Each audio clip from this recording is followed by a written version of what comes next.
నమస్తే, welcome to cube TV. నేను గిరిజ. తెలుగువారి నూతన సంవత్సరం, తెలుగువారి చాలా పెద్ద పండగ ఉగాది పండగ. ఉగాది పండగ అంటేనే షడ్రుచుల సమ్మేళనం. మరి ఉగాది పండగ రోజున చేయాల్సినటువంటి పనులేంటి, పూజా విధానం, ఈ విషయాలన్నీ తెలియచేయడానికి ఇవాళ మనతో పాటు ఉన్నారు ప్రముఖ జ్యోతిష వాస్తు పండితులు, లలితాదేవి ఉపాసకులు బ్రహ్మశ్రీ నానాజీ పట్నాయక్ గురువుగారు. మరి వారి మాటలో తెలుసుకునే ప్రయత్నం చేద్దాం. గురువుగారు నమస్కారం. శ్రీమాత్రే నమః. గురుగారు, మనకి విశ్వవసునామ సంవత్సరంలో గ్రహాల మార్పు జరుగుతుంది కాబట్టి మనకు ఖచ్చితంగా రాశి ఫలాలు ఎలా ఉండబోతున్నాయని ఖచ్చితంగా తెలుసుకుంటాం. మరి ఈ సంవత్సరంలో అదృష్టం పట్టబోతున్న రాశులేవి, దురదృష్టాన్ని పట్టుకోబోతున్న రాశులేవి గురువుగారు ఒక్కసారి తెలియజేస్తారా? ఒక విషయం అమ్మా, గోచార ఫలితాలు ఎంత పర్సెంట్ ఉంటుంది, మన జన్మజాతకం ఎంత పర్సెంట్ ఉంటుంది అనేది ఒక లెక్క ఉంది. గోచార ఫలితాలు ఏంటంటే కాలం లాంటివి. ఇప్పుడు మీరు ఉన్నారు, ఇక్కడ నుంచి పలానా దగ్గరికి వెళ్ళాలి, బాగా ఎండ ఉంది, అబ్బాయి ఇప్పుడు ఎండ ఉంది కదా, మిట్ట మధ్యాహ్నం అవుతుంది, కాసేపు ఒక 4 గంటలకు 5 గంటలకు వెళ్దాం అనుకుని వెళ్తారు. అది కాలాన్ని అనుసరించి మీరు తీసుకుంటున్న నిర్ణయం. ఎండున్న మాత్రం మీరు వెళ్ళలేరని కాదు, అక్కడ అనుకూలత. అలాగే మనకేం చేస్తారంటే ఈ సంవత్సరం ఈ రాశుల వాళ్ళకి రాజయోగం, ఈ రాశుల వాళ్ళకి బాగాలేదని ఏ పాయింట్ ఆఫ్ వ్యూలో చూస్తారంటే, శని కనుక అనుకూలించట్లేదు అనుకోండి, ఈ సంవత్సరం వీళ్ళకి బాగాలేదు అంటారు.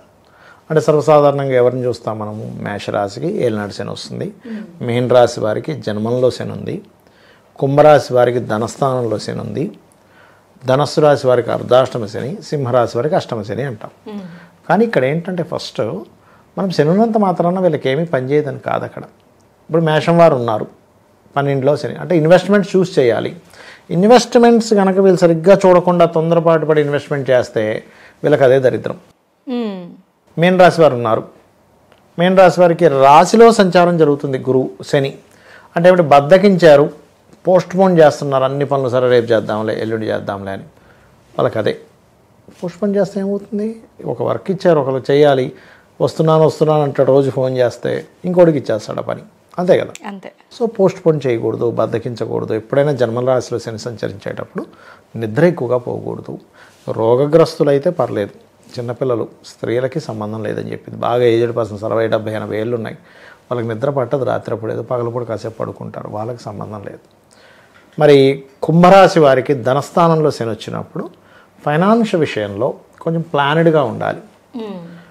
మరి ధనస్సు రాశి వారికి అర్ధాష్టమ శని కదండి, అమ్మో వీళ్ళకి దరిద్రం పడుతుంది, అది తప్పండి.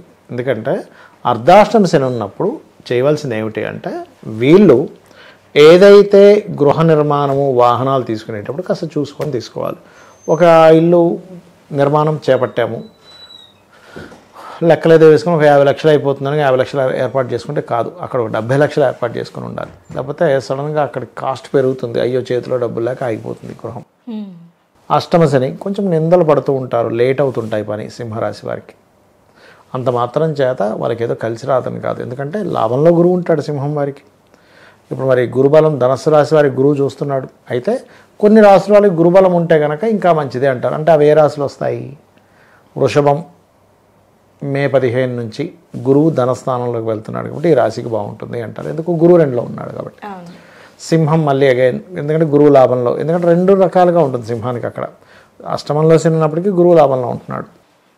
కొన్ని రాశులకి శని కొన్ని ప్లేసెస్లో ఉంటే మంచిది, కలిసి వస్తుంది. ఇప్పుడు తులారాశికి గురువు 9లో ఉంటే మంచిది మళ్ళీ. కాకపోతే తులారాశికి శుభుడవం కానప్పటికీ కూడా కొంత సహజంగా గురువు కొంత లక్షణాలు ఉంటాయి.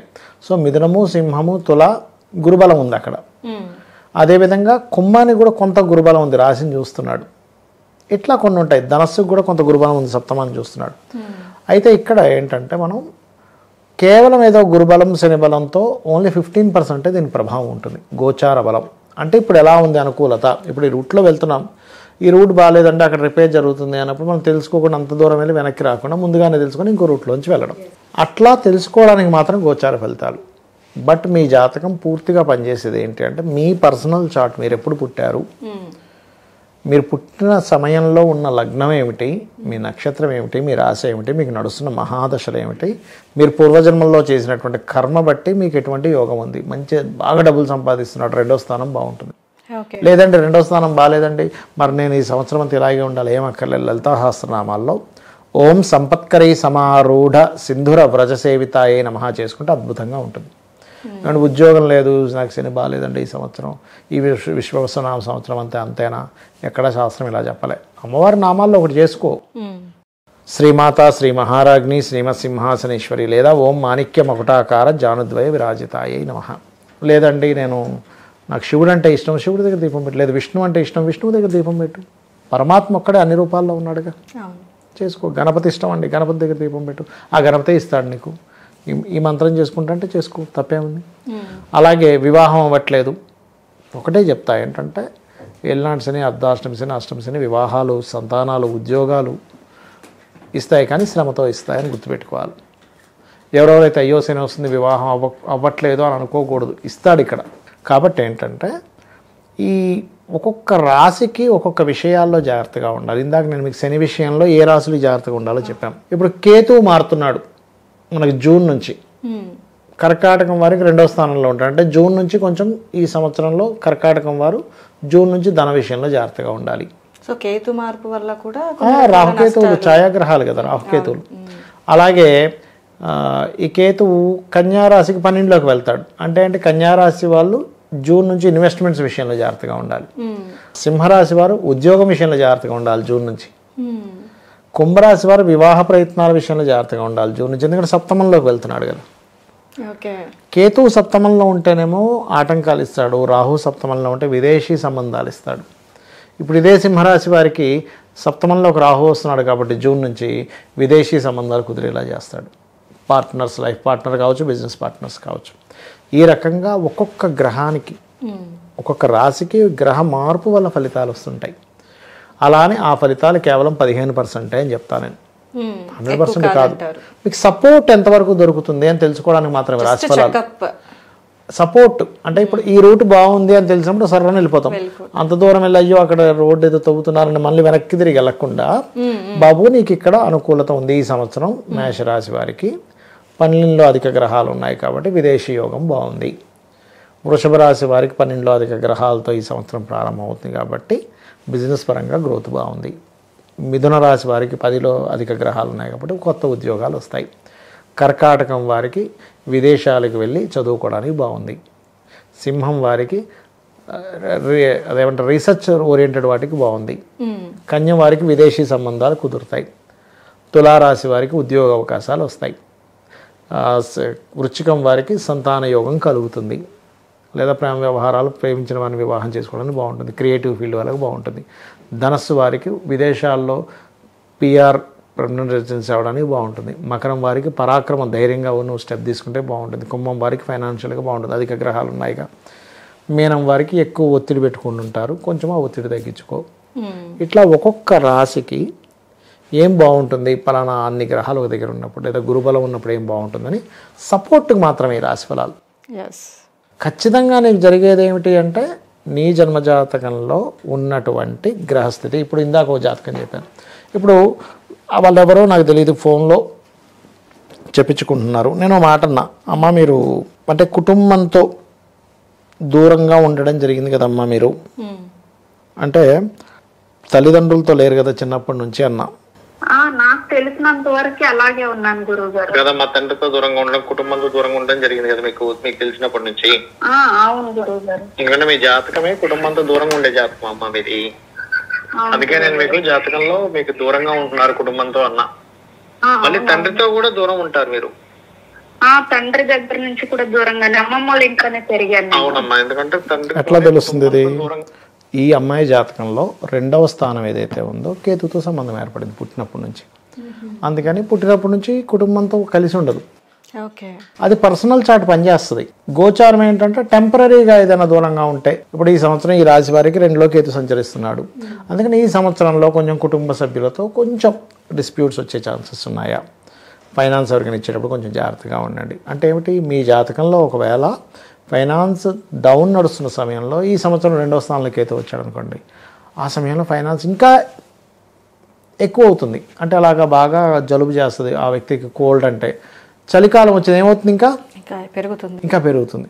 అంటే కాలాన్ని బట్టి మన యొక్క ఆరోగ్య పరిస్థితి కూడా ఎలా అయితే కొంత సపోర్ట్, దానికి అనారోగ్యానికి సపోర్ట్ ఎట్లా అనారోగ్యం పెరుగుతుందో, వీళ్ళ చాట్లో ఉండేటువంటి యోగాలని కూడా బయట ఉండే గోచార ఫలితాలు దాని ప్రభావం చూపిస్తాయి.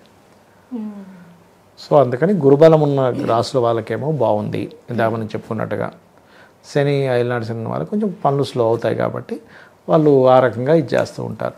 సో మీరు చెప్పినట్టుగా ఉంది కదా అని భయపడాల్సింది ఏం లేదు. అయ్యో ఏలినాడు శని నేను కొన్ని వేల జాతకం మీద రీసెర్చ్ చేశాను. కావాలంటే 10,000 మందిని కూర్చోబెట్టి వాళ్ళ జాతకాలు తీసుకొని బాబు నీకు ఏలినాడు శనిలో బాగుందని బహిరంగంగా చెప్పగలను నేను. ఎందుకంటే ఏలినాడు శనిలో బాగుండే టైమ్స్ కూడా కొన్ని ఉంటాయి, అష్టమ శనిలో బాగుండే టైమ్స్ కూడా కొంతమందికి ఉంటాయి. ఏలినాడు శని లేకపోయినా సరే ఇబ్బంది పడే వాళ్ళు చాలామంది ఉంటారు. బికాజ్ ఆఫ్ వాళ్ళ పర్సనల్ చార్ట్లో కాంబినేషన్స్, వాళ్ళ పూర్వజన్మలో చేసుకున్న కర్మ అన్నీ ఆధారపడి ఉంటుంది. పర్సనల్ చార్ట్ మీదనే ఎవ్రీథింగ్ డిపెండ్ అయ్యి ఉంటుంది. ఇంకొక గొప్ప విషయం చెప్తాను మీకు. ఒక్కొక్కసారి పురుషుడికి పెళ్ళై పిల్లలు పుట్టారు, అప్పుడు ఈ ఒక్కరి జాతకం కాదు, భార్య జాతకం కొంత సపోర్ట్ చేస్తుంది దీనికి, పిల్లల జాతకం కొంత సపోర్ట్ చేస్తుంది. అంటే పిల్లలు మంచి స్కూల్స్లో చదవాలి, అప్పుడు ఈయన సంపాదిస్తాడు. ఈయన జాతకంలో పెద్దగా యోగం లేకపోయినా, ఎందుకంటే పిల్లలకి లగ్జరీ ఇవ్వాలి, పిల్లలకి మంచి విద్యాబుద్ధులు నేర్పించాలి, పిల్లలకి మంచి బట్టలు కొనాలి. పిల్లల జాతకం ఈయన చేత తెప్పిస్తుంది పిల్లలకి. భార్య మంచి లగ్జరీ అవ్వాలి, సప్తమం బాగుంది, భార్య వచ్చినప్పటి నుంచి బాగుంటుంది జాతకుడికి, కలిసి వస్తాం. పెళ్లి చేసుకున్నా కలిసి వస్తుంది. కొంతమందికి సంతాన స్థానం బాగుంది, కలిసి వస్తుంది. అట్లా ఏంటంటే కొంతమంది మామయ్య ద్వారా కలిసి వస్తుంది. కొంతమంది చూడండి చాలా పేదింటి నుంచి పెళ్లి చేసుకుంటే వాళ్ళ మామయ్య ఆయనకి ఇస్తాడు, నువ్వు పెట్టుకో, బిజినెస్ పెట్టుకోవాలి. అట్లా కొంతమంది కొన్ని యోగాలు ఉంటాయి. అలా అది బంధుత్వ కలయిక కూడా ఒక రకంగా వాళ్ళ జన్మజాతకంలో సన్యాస్ అంటే ఆయన ఒక్కరి జాతకమే. కానీ ఇక్కడ ఫ్యామిలీ పర్సన్స్ది ఆయన ఒక్కరి జాతకం కాబట్టి మిగతా జాతకాల యొక్క సపోర్ట్ కూడా లభిస్తుంది. ఏదో మీకేదో బాగాలేదు కదా అని బాధపడొద్దు, ఈ సపోర్ట్ కూడా లభిస్తుందని అర్థం చేసుకోవాలి. నిజంగా ఇది నా చాట్ మనం ఎంత చెప్పుకున్నా సమ్ డౌట్స్ అనేది వినే వాళ్ళకి కలుగుతూనే ఉంటాయి. ఎందుకంటే సో మీరు చెప్పేది ఒక పర్ఫెక్షన్ వే మీరు నేర్చుకున్నది, బట్ వీళ్ళకి ఏంటంటే వింటాము చాలా మంది గుర్తుకుండదు కాబట్టి కన్ఫ్యూజన్ అనేది అనిపిస్తుంది. బట్ మీరు చెప్పినట్టుగా సో చాలా మంది ఆ నెగిటివ్ థాట్, ఆ మైండ్ సెట్తో ఉంటారు, శని ప్రభావం ఏర్పడింది, ఎగ్జాక్ట్లీ ఇంకా దాంతోనే అది చేయాల్సిన పనులు కూడా వెనక్కి పడిపోయే అవకాశాలు ఎక్కువ కనిపిస్తూ ఉంటాయి. సో దైవ థాట్ ఈజ్ మోస్ట్ ఇంపార్టెంట్ అమ్మా. ఎస్ గురువు గారు, నిజమే.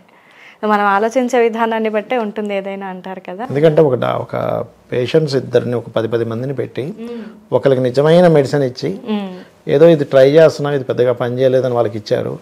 వీళ్ళకి అసలు ఏ మెడిసిన్ ఇవ్వకుండా ఇది అద్భుతమైన మెడిసిన్ ఇస్తే వీళ్ళు తగ్గిపోయిందని ఫీల్ అయ్యారు, వీళ్ళు తగ్గలేదని ఫీల్ అయ్యారు. నిజంగా మెడిసిన్ అంటే మన థాట్ అట్లా పనిచేస్తుంటుంది. ఎస్, కొన్ని సందర్భాల్లో అప్పుడప్పుడు వింటూ ఉంటాం ఇలాంటివి. సో దైవారాధన చేసుకోవటం ఎంతసేపు ఉన్నా, లేదంటే మీరు చెప్పినటువంటి మంత్రాలని జపించటం వల్ల మంచి జరుగుతుంది అన్నారు. సో ఓవరాల్గా ఉగాది సో ఎవరు బాగోలేదని భయపడాల్సింది లేదు, బాధపడాల్సిన పని లేదు, జస్ట్ మూవ్ ఆన్ అంతే. కొంచెం ఏంటంటే ఆ గ్రహం ప్రభావం వల్ల కొంత స్లో అవుతుంది, అంత మాత్రం చేత అది మొత్తం మిమ్మల్ని రూల్ చేస్తుందని అనుకోకండి అంటాను నేను. ఎస్ గురువు గారు, సో చాలా చక్కగా తెలియజేశారు గురువు గారు, ధన్యవాదాలు. శ్రీమాత్రే నమః.